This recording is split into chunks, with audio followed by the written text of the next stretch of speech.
England టూర్లో మనం just matches ఓడిపోయాం లేదా సిరీస్ ఓడిపోయాం అంతే కదా అనుకుంటే మాత్రం చాలా పెద్ద తప్పు.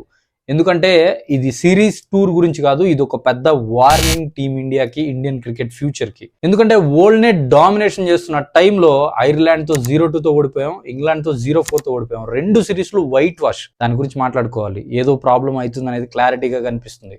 అండ్ ఓడిఐ విరాట్ కోహ్లీ, రోహిత్ శర్మ, బుమ్రా ముగ్గురు కలిసి ఆడినా కూడా సిరీస్ గెలవలేకపోయామంటే ఇక్కడ కూడా ఏదో ప్రాబ్లం ఉందని క్లియర్ గా కనిపిస్తుంది. సో ఇది ఓడిఐయా, T20నా, కొత్త కెప్టెనా, పాత కెప్టెనా సమస్య కాదు. ఇక్కడ వేరే ఇష్యూస్ ఉన్నాయి, అవి క్లారిటీగా కనిపిస్తున్నాయి. మరి వాటిని ఎలా అడ్రస్ చేయాలి, ఇష్యూస్ ఏంటి అనేది మనం మాట్లాడుకుందాం. Let's get into the video.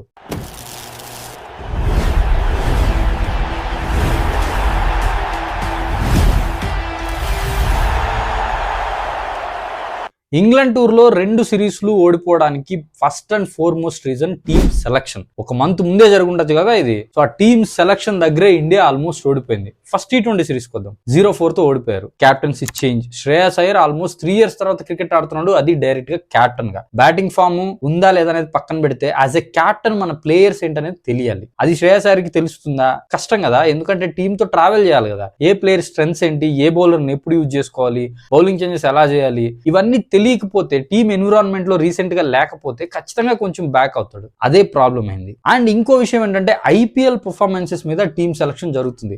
If IPL is the point of swords team selection కి, ఇంకా డొమెస్టిక్ క్రికెట్ ఎందుకు, లీగ్లు ఎందుకు, ఇవన్నీ ఆపేసి జస్ట్ IPL సంవత్సరంలో 2 సార్లు పెడితే సరిపోతుంది కదా. ఒక IPL బాగా ఆడగానే ఇంటర్నేషనల్ ఛాన్సెస్ ఇస్తుంటే సంవత్సరాలు డొమెస్టిక్ లో ఆడుతున్న వాళ్ళ పరిస్థితి ఏంటి, డొమెస్టిక్ లో ప్రూవ్ చేసుకున్న వాళ్ళ పరిస్థితి ఏంటి, IPL లో పిక్ కాకుండా లేదా అంత ఫాస్ట్ గా ఆడలేకపోతే ODIs లో కూడా ఛాన్స్ ఇవ్వకపోతే అలా. అటు ODI కానీ, T20 కానీ, టెస్ట్ కానీ జస్ట్ IPL చూసి మీరు ఛాన్సులు ఇచ్చేస్తే is no point of playing domestic cricket. So ఇది చాలా తప్పు. ఎస్పెషల్లీ వైభవ్ సూర్యవంశీ కానీ, ప్రిన్స్ యాదవ్ కానీ, ఎస్ వాళ్ళు బాగా బౌలింగ్ చేశారా, IPL లో బాగా పర్ఫార్మ్ చేశారు, ఇదంతా పక్కన పెడితే వాళ్ళకి టాలెంట్ ఉందా లేదా అనేది కాదు సమస్య. వాళ్ళకంటే బెటర్ బౌలింగ్ ఆప్షన్స్ ఉన్నప్పుడు ఎందుకు సెలెక్ట్ చేయాలి? ఫ్యూచర్ ప్లానింగ్ లో ఈ IPL లో కనిపించిన ప్రిన్స్ యాదవ్ కంటే ఇంకెవరు కనపడలేదా? డొమెస్టిక్ లో పర్ఫార్మ్ చేసిన బౌలర్స్ లేరా? ఎందుకు వాళ్ళని ట్రై చేయట్లేదు? సో టీమ్ సెలక్షన్ లోనే రాంగ్ ఉంది. మరి టీమ్ సెలక్షన్ దేన్ని బేస్ చేసుకుని చేస్తున్నారు అనేది ఎవరి దగ్గర నుంచి క్లారిటీ లేదు. ఎందుకంటే గంభీర్ ఒక టీమ్ సెలక్షన్ లో ఒక మాట చెప్తాడు, ఇంకో టీమ్ సెలక్షన్ లో ఇంకో మాట చెప్తాడు. మేము టీమ్ బెటర్మెంట్ కోసం, మంచి కాంబినేషన్ కోసం సెలెక్ట్ చేస్తున్నాం అన్నారు. మరి ఇండియన్ టాప్ 3 అద్భుతమైన ఫామ్ లో ఉంటాడు సంజు శాంసన్, అభిషేక్ శర్మ, ఇషాన్ కిషన్. వైభవ్ సూర్యవంశిని తీసుకొచ్చి మధ్యలో డిస్టర్బెన్స్ క్రియేట్ చేయడం ఎందుకు? వైభవ్ సూర్యవంశి కొద్ది రోజులు వెయిట్ చేపిస్తే పోయేదే ఉంది. ఓకే, తీసుకొచ్చినప్పుడు ఒకరిని 2 మ్యాచ్లు ఆడిచి డ్రాప్ చేయడం, ఇంకొకరిని మళ్ళీ 2 మ్యాచ్లు ఆడిచి డ్రాప్ చేయడం, వాట్ ఈస్ ద పాయింట్? దానివల్ల ఏ యూజ్ లేదు అండ్ టీమ్ ఎన్విరాన్మెంట్ దెబ్బతింటుంది. సో టీమ్ సెలక్షన్ గానీ, టీమ్ పికింగ్ గానీ, ప్లేయింగ్ 11 ప్రాపర్ గా లేదు. అండ్ సెకండ్ థింగ్, అటు బ్యాటింగ్ లో బాగుందా, ఇటు బౌలింగ్ లో బాగుందా అంటే రెండిట్లోనూ బాగాలేదు. ఒక మ్యాచ్ బ్యాటింగ్ బాగా ఆడితే బౌలింగ్ వర్స్ట్ గా కనిపిస్తుంది, ఒక మ్యాచ్ కొంచెం బౌలింగ్ బెటర్ చేశారంటే బ్యాటింగ్ కుప్పగూలిపోతుంది. అదే ఇంగ్లాండ్ T20 సిరీస్ తీసుకోండి,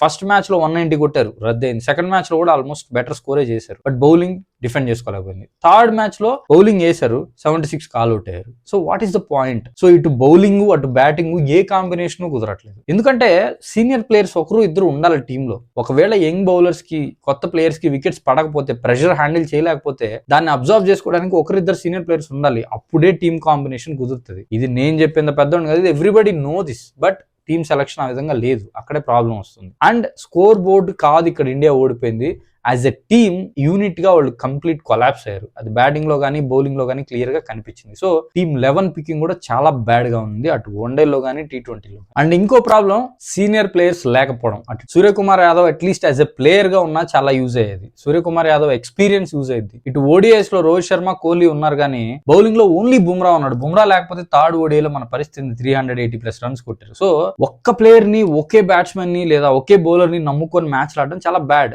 ఇదే గంభీర్ స్టేట్మెంట్ ఫస్ట్ నుంచి, నేను ఒకరి మీద డిపెండ్ చేయను అని. బట్ ఈ రోజు పొజిషన్ అలానే వచ్చింది. T20లో బుమ్రా లేకపోతే బౌలర్ కనపడట్లా, ODIs లో బుమ్రా లేకపోతే బౌలర్ కనపడట్లా. What kind of team is building అనేది మాత్రం ఎవరికి అర్థం కావట్లా. సిరాజ్ గానీ, షమీ గానీ, జడేజా గానీ, కుల్దీప్ గానీ ఎందుకు ఎక్కడున్నారు వాళ్ళంతా? అద్భుతమైన పర్ఫార్మెన్స్, మ్యాచ్ విన్నర్స్, ఎందుకు వాళ్ళని తీసుకోవట్లేదు అనేది ఎవరికి తెలియని ఆన్సర్. అదో మిస్టరీ. ఎవరు ఆపుతున్నారు? సెలెక్టర్సా, ఇటు గంభీరా లేదా క్యాప్టెనా?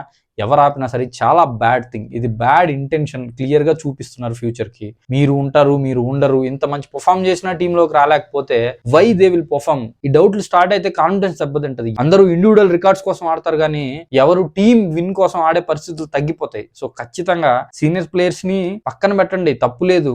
ఫ్యూచర్ ప్లానింగ్ కోసం యంగ్ ప్లేయర్స్ ని తీసుకోవాలి, బట్ స్టిల్ ఫామ్ లో ఉన్న సీనియర్ ప్లేయర్స్ అలా మధ్యలో వదిలేయడం కూడా చాలా తప్పు. పెద్ద ఓల్డ్ ఈవెంట్స్ ఉన్నప్పుడు సీనియర్ ప్లేయర్స్ అవసరమే, ఎక్కువగా కనిపిస్తుంది. ఎందుకంటే వాళ్ళే ప్రెషర్ని హ్యాండిల్ చేయగలరు, ఎలాంటి మ్యాచెస్లో ఎలా ఆడాలనేది వాళ్ళకి ఎక్స్పీరియన్స్ ఉంటుంది, ఆ ఎక్స్పీరియన్స్ యూజ్ అయ్యింది. అండ్ ద లాస్ట్ థింగ్, మనం యంగర్ ప్లేయర్స్కి ఒక క్లారిటీ ఇవ్వాలి. వాళ్ళ రోల్ ఏంటి, వాళ్ళు ఎలా ఆడతారు, ఒకసారి 4th డౌన్లో, ఒకసారి 6th డౌన్లో, ఒకసారి మ్యాచ్లో ఉంటారు, ఒకసారి డ్రాప్ అవుతారు. వాళ్ళకి రీజన్స్ కూడా క్లారిటీగా తెలియట్లేదు, ఎందుకు డ్రాప్ అవుతున్నారు, ఎందుకు తీసుకుంటున్నారని. So if you're giving chance, long run ఇవ్వాలి, వాళ్ళని బిల్డ్ చేయాలి, కెరీర్ బిల్డ్ చేసుకోవడానికి అవకాశం ఇవ్వాలి. లేదా keep them in the bench, wait చేయనివ్వండి. Whenever it is possible, long run ఇవ్వడానికి అవకాశం ఉన్నప్పుడు మాత్రమే తీసుకోండి. అంతేగాని ఇలా 2 మ్యాచ్లు ఆడించి 2 మ్యాచ్లు తీసేసి ప్రతి మ్యాచ్ కి కాంబినేషన్ చేంజ్ చేసుకుంటూ పోవడం వల్ల మ్యాచ్లు గెలవలేం, అండ్ ప్లేయర్స్ కాన్ఫిడెన్స్ దెబ్బతింటది. ప్లేయర్స్ వాళ్ళ రోల్ ఏంటి అనేది క్లారిటీ లేకపోతే వాళ్ళు ఆడలేరు. సో ఖచ్చితంగా యంగర్ ప్లేయర్స్ వాళ్ళ క్లారిటీ ఇవ్వాలి, వాళ్ళ రోల్ ఏంటి, వాళ్ళని ఎందుకు తీసుకున్నారు, వాళ్ళు ఏం చెయ్యాలి ఈ పరిస్థితుల్లో అనేది. సో ఇటువంటి ఎన్నో థింగ్స్ ఈ ఇంగ్లాండ్ టూర్ వల్ల మనకు తెలిసాయి. And last thing, Indian cricket team లో ఉన్న లూప్ హోల్స్ ఎక్స్పోజ్ అయ్యాయి. ఇండియా టీం మొన్నటి వరకు వరల్డ్ ని డామినేట్ చేస్తున్నట్టు ఓడిఐలో కానీ T20లో కానీ సడన్ గా ఈ రోజు ఐర్లాండ్ తో ఓడిపోయింది, ఇంగ్లాండ్ తో ఓడిపోయింది, ఇప్పుడు జింబాబ్వేతో సిరీస్ కి వెళ్తుంది, అది కూడా గెలుస్తుందని గ్యారంటీ లేదు. సో ఎక్కడి నుంచి ఎక్కడ తీసుకొచ్చాం అనేది ఒకసారి ఆలోచించుకోవాలి. మన ఇంటెన్షన్స్ ఏమైనా కానీ క్రికెట్ మ్యాచ్ గెలవడం ఫైనల్ రీజన్ అవ్వాలి. అండ్ మ్యాచ్ గెలిచేటట్టు కాంబినేషన్ ఉండాలి, మంచి ప్లేయర్స్ ఉండాలి. అంతేగాని అది యంగర్ ప్లేయర్స్ సీనియర్ ప్లేయర్స్ అనేది అవసరం లేదు. ఏ ప్లేయర్ అయితే ఫామ్ లో ఉన్నాడు, ఏ ప్లేయర్ అయితే మ్యాచ్ ని గెలిపించగలడు, ఆ ప్లేయర్ ని తీసుకోవాలి. ఒక సిరీస్ ట్రై చేసాం, వర్కౌట్ కాలేదా, okay you take younger players. But అసలు వాళ్ళని పక్కన పెట్టేసి వాళ్ళు ఉన్నారనే పాయింట్ ని మర్చిపోయేటట్టు జనాలను చేస్తే మాత్రం అది టీమిండియా క్రికెట్ ఫ్యూచర్ కి మాత్రం మంచిది కాదు. ఐ థింక్ ఇండియన్ టీం ఈ సిరీస్ నుంచి ఇది నేర్చుకుందని అనుకుంటున్నాను. చూద్దాం మరి నెక్స్ట్ సిరీస్ కి ఎలాంటి టీం అయితే అనౌన్స్ చేస్తారు. That's it about this video. Thanks for watching my video. Please like, share and subscribe to Crick stories.